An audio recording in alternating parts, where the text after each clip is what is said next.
Hi everybody, welcome to Evening TV. I'm Evening Ransom. Today I want to talk to you about children who become the narcissist. And I want to refer back to a video that I did, I did it after last Mother's Day, so almost a year ago. And it was about that I was upset because I found support groups for mothers with estranged kids. And I was having a real struggle with that because my parents blame me. They say it was all because of me that we're estranged, which is completely false. And my suspicion was that was largely what was happening with a lot of these other parents that were. I think I did say that, the only thing I could come up with was maybe a child would be a drug addict. Maybe that would be a reason for that to happen, but no one had mentioned that. No one had mentioned an addiction, really. The other thing no one had mentioned is that their child had become the narcissist. This would be two things. This would be, one, it would be an explanation. It would be the only explanation I could come up with, a legitimate explanation for why a child would be estranged from their parents.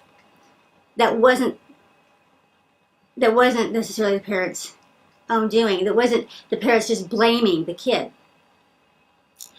And also, I could honestly say that I do believe that would be worse than what's happened with me with losing my son. And I always had this saying that I said, death is the kindest way to lose someone you love. And I do believe that's true. If your child was a narcissist, and if they were a malignant narcissist, and they had these traits of all these other people that they were far gone. They weren't changing. They had no desire to change, and it was hopeless. That you would have to that they may have run out on you, but even if they hadn't, you would have to detach from them. And that would be a legitimate reason, and that's the one thing. Now, like I said, none of these people on these channels that I was watching told any stories like that. If you have a child that has developed narcissism, which of course we know where it comes from, and if you were being abused by a narcissist or a sociopath, they were too, and so of course that's exactly what we would expect to happen. That they were going to end up having some problematic behaviors. My kids both ended up with having the problematic behavior that I did.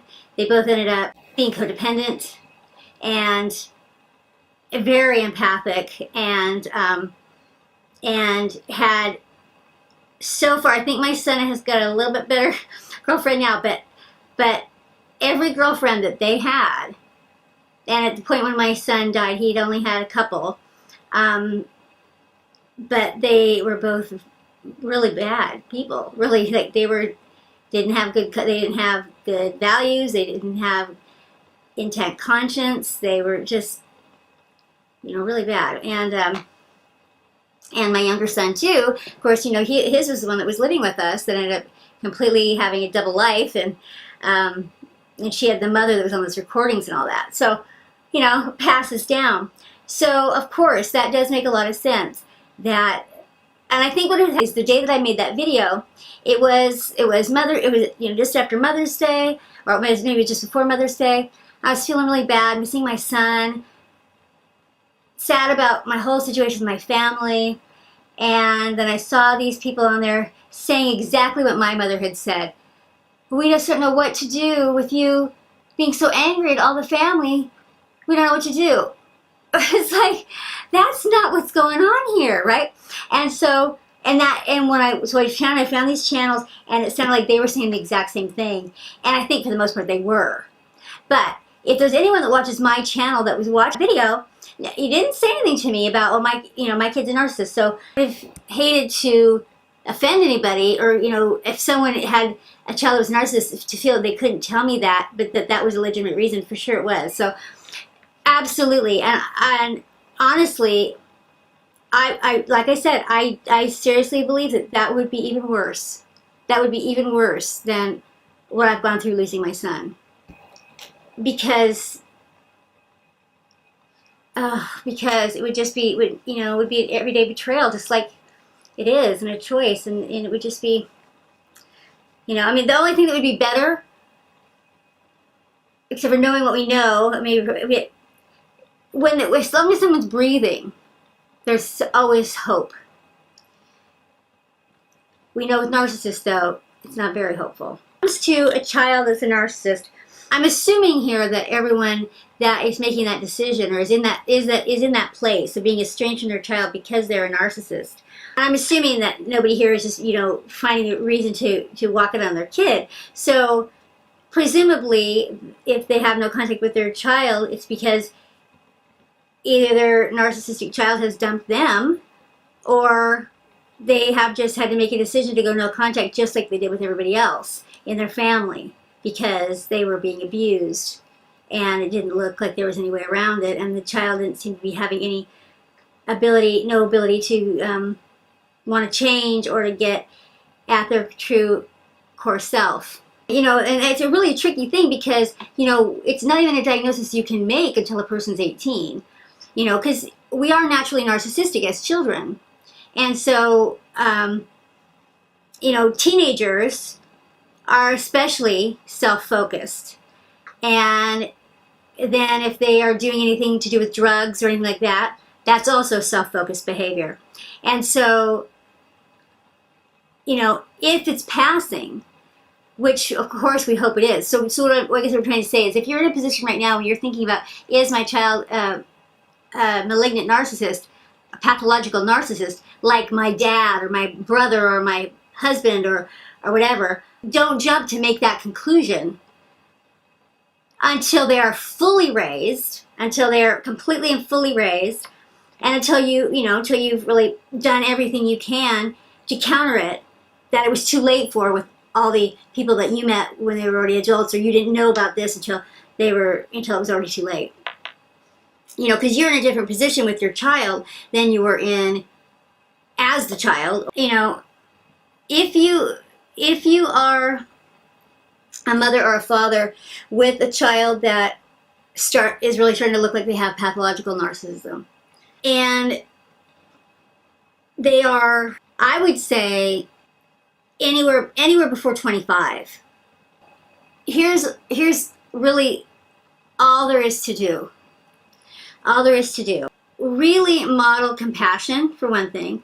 You really model compassion, and that's probably something that they've seen in you all your life. That, to me, was a saving grace, that my kids saw me being a very compassionate person all my life, and they also were encouraged to be compassionate, and they were compassionate also.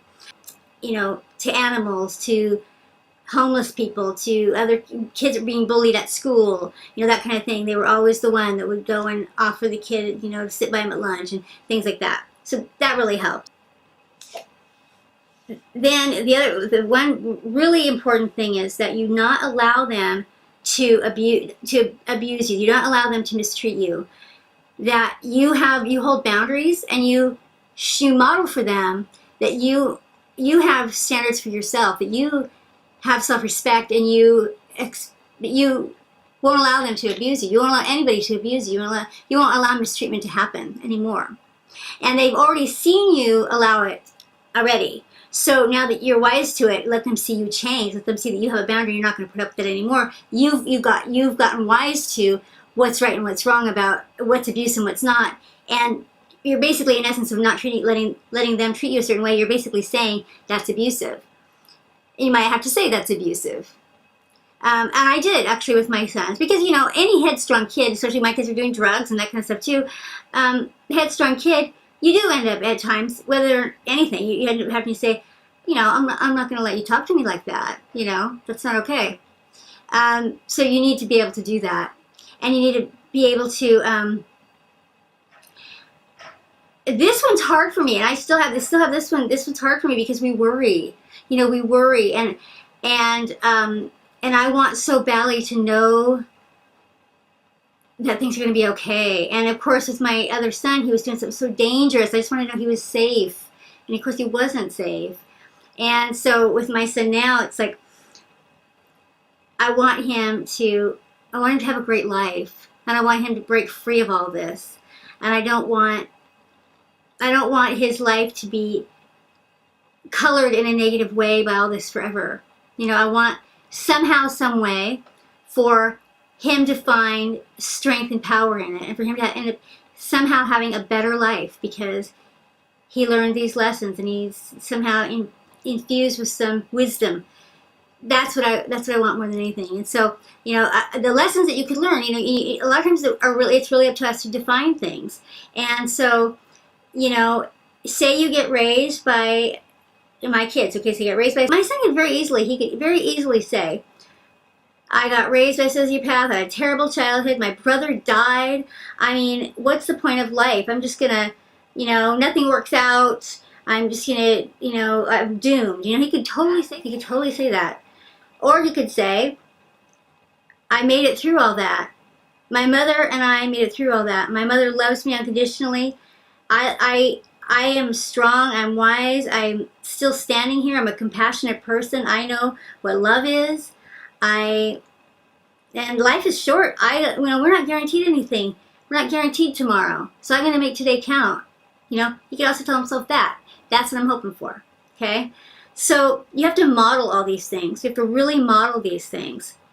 And the negativity is very negative in these relationships with the narcissist. It's very, very negative. And so your kid has been listening to that negative voice, and the more that the more that he or she has a risk of becoming narcissistic is a hint that that voice is very negative inside of his head. And so saying positive messages and, you know, overriding that negative voice with your positive messages. It's almost like, you know, I did an episode not so long ago about reparenting yourself. Well, in this case, it's almost like you're doing those reparenting messages as much as you can get away with it to them. And it'll be tricky because you know, they're not going to let you. It's going to feel kind of awkward because you haven't done it, you haven't said things like this in a long time. And you know, the reparenting messages are to a little kid. But you know, rather than waiting for them to figure out in 20 years from now that they need to reparent themselves, might as well try it at least to, when you get the chance, hug them and tell them that they're doing great. What I am doing is I'm saying to him, I have faith in you. You know, I have utter faith in you, and I know that you're going to work it out. I know that you ultimately are going to do the right thing for yourself, and that, you know, you will see everything that I see, and that you're going to do just fine. And I'll be right here cheering you on when you do. And you have to be a really positive influence. And you have to hold space for them, you know, to be a compassionate person, to be a positive person, you know, hold space for them to be that. And not allow them to abuse you at all. Work on yourself, always constantly be working on yourself, grow, so they can see that, so they can see you modeling that, and they can see another possibility of a way to be. Because in my son's case, this was really, I mean, I was really a standout compared to everybody else that they were looking at. And so, you know, it really is a miracle that they were not narcissists, truly. And sadly, I almost have some kind of a little bit of weird guilt about it, because it's almost like they needed to be narcissists to survive it, you know? That's a tricky thing. It's like I raised these compassionate kids that then were in a situation that was unbearable to live in. He did ask me that question about their child being a narcissist, and I really thought about that. Oh my God, I think that would be even worse.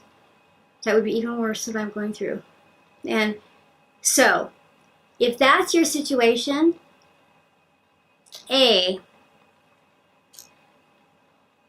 may not be completely hopeless. You'll know, just from all these discussions, I guess you'll know when it is. But if you have a kid that's still young, immature, or in a situation that has created more narcissism in them, like maybe a certain relationship or something, then I don't think it's hopeless. If they're getting up, into their late 20s, early 30s, it's a pattern that you haven't seen much change, or you haven't seen them break from this pattern in like a long time, like 10 years. And even if they're if they've had kids now and they're still not going, they're still not getting an appreciation for you as their parent, or they're really not distinguishing what the difference was between you and the narcissistic parent. That's another thing. My kids were always very clear on who was abusing them, who the abuser was. They never thought I was abusing them or any of that. They always knew. They always knew I loved them. They always knew there was something wrong with their dad. They always knew there was something wrong with everybody else, which was pretty amazing, because nobody else seemed to know. I mean, they seemed to, but they really saw the abuse. The three of us were the only ones that really saw all the abuse. So, if your child saw the abuse, they were in the house and saw the abuse, and they're siding with the abuser, that's a problem. That's for sure. Hopelessly abusive. They're acting like your ex. They're acting like the other abusers in your life, and it's gone on for a while, and they don't see your compassion as a wonderful asset. You haven't seen compassion or empathy in them, and they see your vulnerability as something to be loathed and picked on and bullied, and you see that kind of, you see, and they see that you're being the scapegoat or the targeted one, and they're part of that, and that's not a good sign. And obviously, there's nothing you can do, but you have to separate yourself from that. You're not doing them any good to let yourself be abused. It's not doing them any good. That's harming them, and so you have to pull away. You have to pull away. And I'm just, God, I'm really. If anybody's watching me that's in that position, my heart just goes out to you. I'm so sorry. And, if I come across any new research or anything about anything to try or anything, I will certainly let you know. Bulletin, I'll let you know. But yeah, a narcissist, if your child is the one that's being a narcissist, obviously, I'm sure I don't have to tell you, just, don't be too quick to judge. Make sure that, you're just checking yourself, taking good care of yourself, modeling really good stuff, giving them alternative, and obviously certainly don't judge before you've seen this pattern for a long time without breaks in it, until they're at least in their middle 20s. Because that's really not even supposed to, they're not really even supposed to be diagnosed until at 18 at the earliest, and after 24 preferably. And so, but of course, if they have a behavior problem, even in their teens, if they have an oppositional behavior problem, that's another indication that you're going to have a problem with narcissism. If they had oppositional defiant behavior problem, real problems with authority, and behavior problems as a teenager. Now, and this is a tricky one too, because my son had problems as a teenager, but he did not have oppositional defiant behavior problems with authority.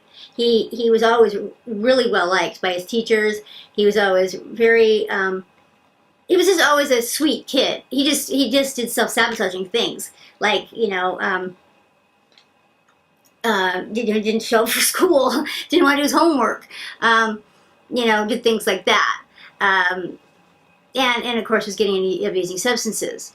So, but he never, was, defiant to teachers, and never a bully or anything like that. So, but if you're seeing that kind of stuff, or crimes against people, and that's part of what is adding up to, your kind of decision, then that is definitely a bad sign. But yeah, that's gotta be really, really tough. I'm really, really sorry. If there's anybody watching my channel that's going through that, I'm very, very sorry about that. And it's got to be something that has to be talked about, because really we talk about what forms a narcissist, and all of us have those situations. So, I would hate for there to be some group of people that's not speaking up, because they feel even amongst us, they're outsiders. And there should not be an outsider here, you know. It's just a really sad situation. You know, you've lost your kid. You've lost your kid just the same as I've lost mine. And it's all because of these abusers. And it's not your fault. It's not your fault. And so you need to know that. But if you are dealing with someone who, like right now, is a teenager and is just a real problem, a real pain in the neck, because they're acting very narcissistic, that is not hopeless. That is not hopeless. But it is really important what you do right now.